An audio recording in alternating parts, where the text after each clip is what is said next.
Halo, selamat pagi Sobat Next Venture sekalian. Apa kabarnya nih? Semoga kalian semua dalam keadaan sehat walafiat ya. Walaupun dalam kondisi pandemi gini ya selalu diberikan kesehatan oleh Tuhan Yang Maha Esa.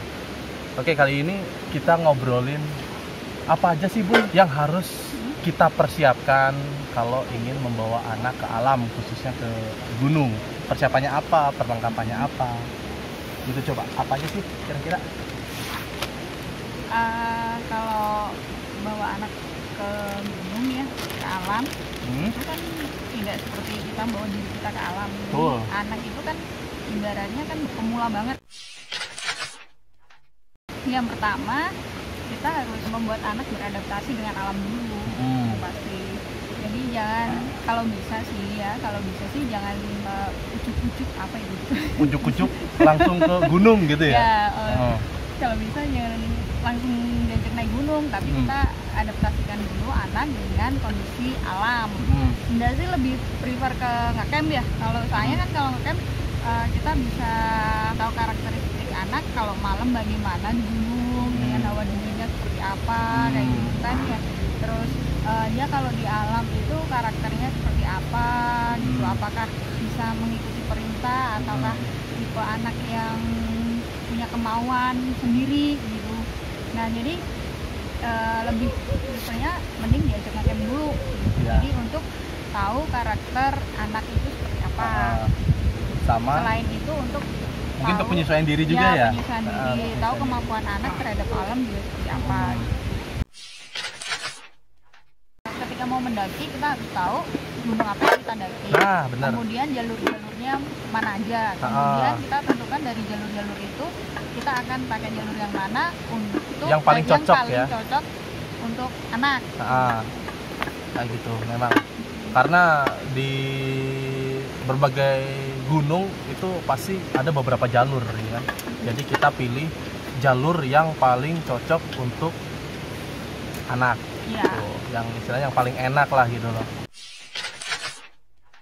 Kalau mau naik gunung juga kita harus pantau cuaca. Itu nggak hanya untuk kita ngajak anak aja, kita sendiri pun kalau mau naik gunung sebisa mungkin harus pantau cuaca di sana seperti apa. Kan zaman sekarang itu sosmed udah canggih lah ya. Maksudnya basecamp itu udah kayak punya akunnya masing-masing gitu. Jadi kita bisa search di IG misalkan, itu biasanya ada tuh banyak. Jadi kita kontak aja di sana, kita tanya di sana cuacanya seperti apa. Selain itu kan kita juga bisa browsing di wilayah sana cuacanya seperti apa. Perlengkapan yang perlu dipersiapkan. Jadi kalau perlengkapan yang perlu dipersiapkan itu pertama perlengkapan jalan, kemudian perlengkapan untuk bermalam atau tidurnya, kemudian perlengkapan logistik, kemudian ada perlengkapan medis, itu nggak boleh ketinggalan. Perlengkapan jalan ya itu biasanya sebisa mungkin tujuannya itu adalah anak biar nyaman ketika perjalanan, perjalanan mendaki. Jadi ya semuanya yang kita siapin dari ibaratnya dari ujung kepala sampai ujung kaki, dari bajunya, kemudian pengaman kepalanya, kemudian celananya sampai sepatunya gitu. Karena kan sepatu misalnya alas kaki juga pastinya kan alas kaki yang biasa dipakai sehari-hari dengan ketika berkegiatan di alam itu kan pasti ada yang beda gitu loh. Jadi itu kalau jalan sih gitu. Jadi kemudian kalau misalkan bawa anak seperti yang kita pernah, jadi GG harus digendong, nah itu gendongannya juga harus kita persiapin gendongannya yang pasti yang harus nyaman ya dibawa ya nyaman untuk GG.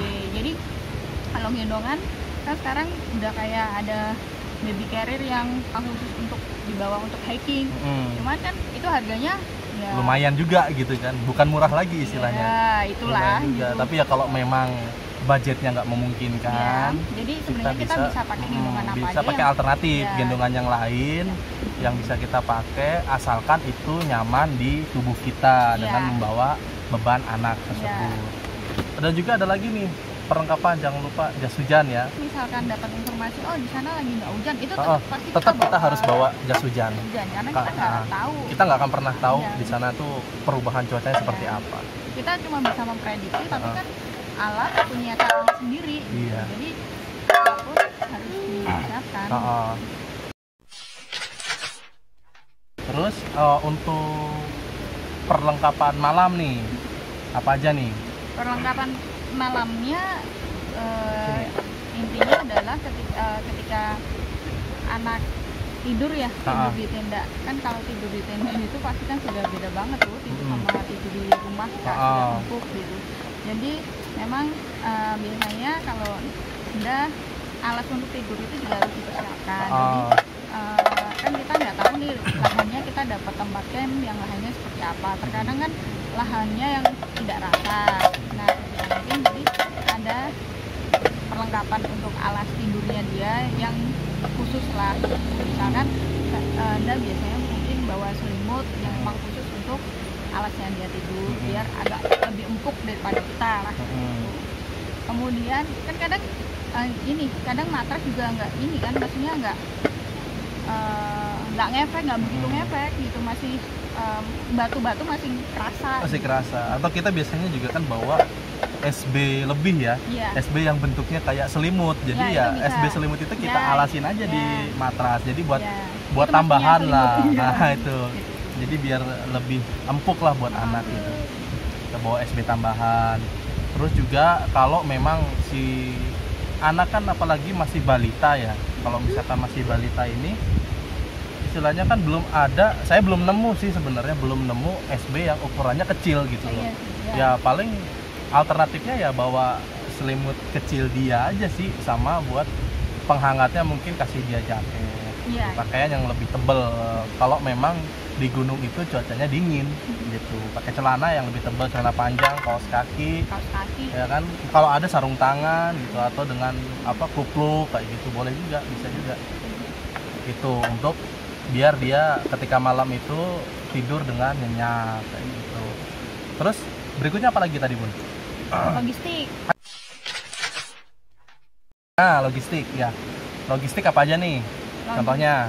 Ya sama seperti apa yang dikonsumsi di keseharian aja sih, itu yang dibawa gitu. Cuman bedanya kan terkadang reaksi tubuh terhadap alam itu kan beda-beda gitu. Terkadang kan kita pernah ngalamin kan ya, kayak GG misalkan di rumah nih makan ini mau, tapi ketika di alam nggak mau. Dan itu kan kadang kalau dingin itu biasanya ada malas minum, malas makan, itu ada aja. Terus kalau lagi dia excited mau main gitu, pengennya di alam itu pengennya main, terus jadi makan minumnya itu jadi berkurang gitu, jadi malas-malasan kan, jadi sering kayak gitu. Nah, biasanya bawa ini sih, bawa cemilan, biskuit gitu kan, biskuit. Jadi biasanya crackers memang lebih, dan pilihnya juga crackers yang bukan yang crackers sembarangan. Kalau bisa yang dipilih memang karbonya ada, kemudian nutrisinya ada kayak gitu. Gizi dan nutrisinya ya cukup istilahnya ya, buat ganti untuk menunjang dia tenaga, buat tenaga karena dia terkadang nggak mau makan berat. Makan berat. Jadi kita ganti dengan cemilan-cemilan yang memang cemilan tersebut itu bernutrisi buat dia. Gitu. Karena memang GG lebih seneng nyemil sih. Ya, sama susu juga kita harus persiapkan banget tuh. Ya, susu juga kita persiapan. Ya. Kira-kira kita perjalanannya berapa lama ya? Berapa banyak susu yang harus kita siapin, nah yang itu yang kita harus bawa. Kebetulan GG ada masalah di ini kan, di oralnya, jadi dia belum bisa minum pakai sedotan sebenarnya. Udah bisa, tapi dia masih belum bisa kontrol untuk menelannya. Jadi juga suka keselak gitu loh. Jadi dia harus pakai. Harus logistik yang lain apalagi tuh? Ada nggak? Kalau diperlukan bawa buah-buahan. Buah-buahan penting juga tuh buat vitaminnya dia tuh. Iya, jadi kayak misalkan dulu GG bawa alpukat ya. Iya, karena dia suka jus kan. Terpaksa kita bikin jus di gelas ya. Udah kita kocok sendiri aja. Kita aduk-aduk aja sampai lembut. Gitu sih nyiasatinya ya, mungkin bawa buah-buahan yang lebih mudah diolah sih sebenarnya ya. Kalau logistik itu aja ya sebenarnya ya, garis besarnya gitu kan. Terus untuk medis nih, perlengkapan medis nih apa aja yang harus kita siapin? Yang pasti kalau medis itu obat-obatan yang memang keseringan sakitnya apa itu dibawa obat-obatannya. Misalkan banyak anak-anak biasanya demam, mual-mual, flu. Nah, itu biasanya itu dibawa dibawa. Obat-obatan. Dan bawanya obat-obatan sebisa mungkin harus yang dia biasanya mengkonsumsi apa itu, jangan obat-obatan yang baru. Jadi yang biasa dia konsumsi apa, lah. Itu yang dibawa. Terus? Dan obat-obatan yang pada umumnya medis secara umum itu kayak betadine yang kita bawa, kasa steril, kapas, plester ya kalau memang yang kita takutkan kan mungkin ada luka tuh, jadi kita udah siap semuanya, kita persiapin medis-medisnya seperti apa. Kita harus bawa juga minyak oles ya. Iya, anak itu walaupun anak digendong pasti pegel dan lain sebagainya, jadi memang sebisa mungkin harus kita pijit anak. Jadi anak itu harus dipijit, kita bawa biasanya minyak oles untuk pijit anak. Kemudian manajemen perjalanan nih. Selain kita pantau cuacanya, kita pastikan sebelum hari hanya itu, sehari sebelum kita pastikan lagi cuacanya seperti apa di sana, hubungi pihak base camp atau mungkin bisa tanya ke orang-orang yang tahu gitu kan di sosial media. Kita pastikan lagi cuacanya di sana kayak gimana kecenderungannya. Itu prediksi cuaca. Terus kemudian apa lagi? Pas perjalanan, misalkan kita mau bawa alatnya sendiri atau mau pakai porter, terlebih seperti kita ya yang nggak pernah punya tim. Belum ada tim mungkin ya gitu, belum ada tim. Kita timnya masih bertiga. Mungkin kita timnya masih bertiga. Jadi saya istilahnya belum mampu lah untuk membawa peralatan anak, peralatan kita, peralatan camp dibawa sendiri tuh saya belum mampu sih gitu loh. Jadi kita butuh porter. Jadi kita butuh porter buat nemenin pendakian kita gitu. Nah, jadi, kalau butuh porter itu packingnya juga harus berbeda. Harus beda. Di rumah udah dipersiapin. Jadi ini packingan untuk porter, ini packingan untuk yang kita bawa. Kita bawa, betul. Jadi yang kita bawa jadi perlengkapan darurat, kemudian kebutuhan anak, keperluan anak, itu semuanya harus kita bawa logistik sendiri. Anak, minum kayak gitu, sama jas hujan juga, pokoknya kebutuhan darurat selama di jalan itu jaket, kita yang bawa. Hujan, dan kebutuhan anak, logistiknya, obat-obatannya itu pokoknya kita harus bawa sendiri. Kita yang bawa sendiri gitu. Jadi porter khusus membawa barang-barang umum lah, semacam kayak tenda gitu kan, tenda, carrier, tenda. Biasanya untuk ngecampnya SB dan lain-lain lah gitu, untuk ngecampnya itu kita serahkan ke porter, karena di sini fokusnya kan saya atau istri bawa GG, gendong GG, dan saya khusus bawa perlengkapan yang kita bawa selama perjalanan, perlengkapan untuk anak kayak gitu. Setelah itu kita juga harus tahu nih di gunung yang akan kita tuju itu ada berapa pos, terus medannya seperti apa, jalurnya seperti apa, landai atau tidak. Jadi setiap posnya itu kita juga harus tahu berapa lama waktu yang kita butuhkan untuk sampai ke pos-pos tersebut gitu loh. Kayak misalkan kita dari base camp ke pos 1 itu butuh waktu berapa lama, jalurnya seperti apa. Dari pos 1 ke pos 2 kita juga harus tahu medannya itu seperti apa, jalurnya seperti apa, dan berapa lama. Dan juga kita tentuin kita itu planning mau mendirikan tenda di mana gitu. Kita mau ngecamp di mana. Jadi kita punya prediksi tersendiri nih, kita start awal pendakian itu jam berapa, dan kita akan sampai di tempat camp yang akan kita tuju itu berapa lama gitu. Bisa mungkin kalau bawa anak, kita sebagai orang tua kan kita tahu anak kita, karakter anak kita seperti apa. Kemudian misalkan kalau anak kita 2 jam harus minum, ya sudah kita kira-kira yang 2 jam sampai shelter berapa itu udah persiapin buat minumnya, istirahat dulu kita buat minum. Gitu. Kemudian kalau naik terus terang kalau untuk kita ngajak GG memang kita kan belum ada naik yang tinggi-tinggi, yang tinggi. Jadi kita masih yang istilahnya gunung-gunung untuk adaptasi dia lah. Bersama dengan anak karena memang tipenya itu kan masih banyak belajar lah di sini.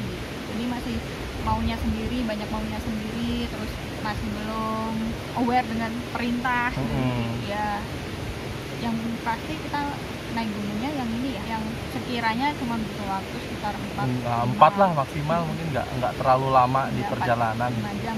Buat dia juga buat beradaptasi dia sama lingkungannya, buat beradaptasi dia sama cuacanya, kondisi dinginnya di alam seperti apa. Jadi buat adaptasi sih sebenarnya, buat aklimatisasi dia. Jadi berjenjang dari yang kita nge-camp dulu, kondisinya seperti apa, penyesuaian diri dia terhadap suhu dingin, temperatur udara yang rendah. Itu dari camp kita naik sedikit ke pendakian ke gunung yang istilahnya tidak memakan waktu lama untuk mencapai tempat campnya itu. Mungkin kalau kita pribadi itu lebih prefer ke gunung-gunung yang punya trek sekitar 4 jaman ke bawah ya gitu. Jadi kita tahulah, kita mengukur kemampuan kita juga gitu loh. Kita nggak akan memaksakan dia untuk ngetrek yang istilahnya jalurnya itu lebih dari 4 jam 6 jam gitu, kita belum. Mungkin nanti suatu saat kita bertahap kita akan membawa dia ke yang lebih tinggi lagi. Tapi itu juga semua butuh proses. Jadi kita juga sambil jalan, kita sambil mendaki, kita ambil pelajaran di setiap pendakian kita. Kayak gitu. Ada perbedaan naik gunung dengan anak yang ibaratnya spesial GG dengan anak yang normal promosional. Kalau untuk GG sendiri kan GG punya beberapa keterbatasan, misalkan GG untuk soal kesehatannya kan biasanya ADS atau anak Down syndrome itu kan punya penyakit bawaan. Jadi ini juga harus kita tahu bahwa dia punya sakit bawaan apa dulu. Misalnya kayak GG, dia punya kelainan jantung bawaan. Namun pas kita cek ternyata KJB-nya adalah ASD diameter 4 mm. Jadi itu dari dokter itu sudah sebenarnya masuk kategori ringan. Jadi dan nanti akan menutup dengan seiring bertambahnya usia ya. Seiring bertambahnya usia. Jadi waktu itu baru bisa dapat hasil itu kan di atas 6 bulan itu kita baru bisa cek kondisi jantungnya GG. Jadi sebelum itu juga kita nggak akan berani untuk bawa GG langsung naik gunung. Setelah kita yakinkan bahwa KJB-nya nggak ada masalah, kategorinya adalah ringan. Dan kita juga pernah ngajak GG untuk camp dulu sebelumnya. Jadi kita berani untuk ajak GG naik gunung. Jadi tidak asal ajak anak aja ke gunung, tapi kita harus tahu dulu kondisi anak seperti apa. Betul. Dan untuk anak spesial seperti GG, jadi dengan keterbatasan di tonusnya atau ototnya, terkadang dia masih belum seimbang atau belum bisa kontrol langkah kakinya. Jadi terkadang jalan belum seimbang dan masih belum, istilah Jawa masih belum punya kiro ya. Jadi masih mawas diri, ada mawas dirinya.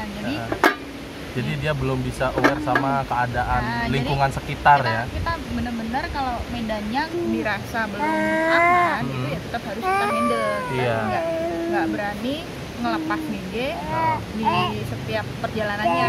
Jadi harus ada tempat yang boleh jalan sendiri, ada tempat yang GG harus gendong, ada tempat atau trek yang GG boleh jalan tapi harus kita awasi. Kita atau kita gandeng lah. Iya, betul sekali. Ya Gi ya? Kayaknya apalagi sih yang sebenarnya sebagian besar sih itu sih ya. Ya, itu menurut pendapat kita. Jadi mungkin dari orang lain atau pendapat orang tua lain mungkin ada yang sedikit berbeda dan mungkin kita bisa istilahnya saling melengkapi di situ. Jadi ya kita sama-sama belajar lah. Nggak ada yang siapa yang lebih tahu gitu kan. Jadi kita sama-sama saling belajar dari orang, belajar dari pengalaman-pengalaman orang tua yang sudah lebih dulu kayak gitu. Jadi ya apapun itu semua bisa kita jadikan pelajaran. Ya. Alam memberikan pelajaran. Ya Gi ya. Iya. Belajar sekolah alam ya. Apa sekolah gunung.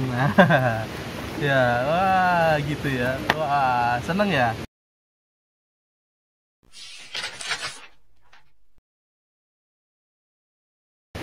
Oke, jadi segitu sedikit ya. Sedikit apa lama nih? Lama banget deh. Oh, lama ya, sepertinya lama ya. Kalau ngidul juga, tapi ya sudah istilahnya ya itulah yang bisa kita bagikan kali ini, persiapan, perlengkapan yang harus kita persiapkan sebelum membawa anak ke gunung. seperti yang sudah kita sebutkan tadi. Terima kasih semuanya yang udah nonton channel ini dari awal sampai akhir. Jangan lupa buat like, komen, atau share juga ke teman-teman kalian apabila memang channel ini berguna, konten ini berguna. Dan jangan lupa buat subscribe channel kami, The Next Venture. Dadah!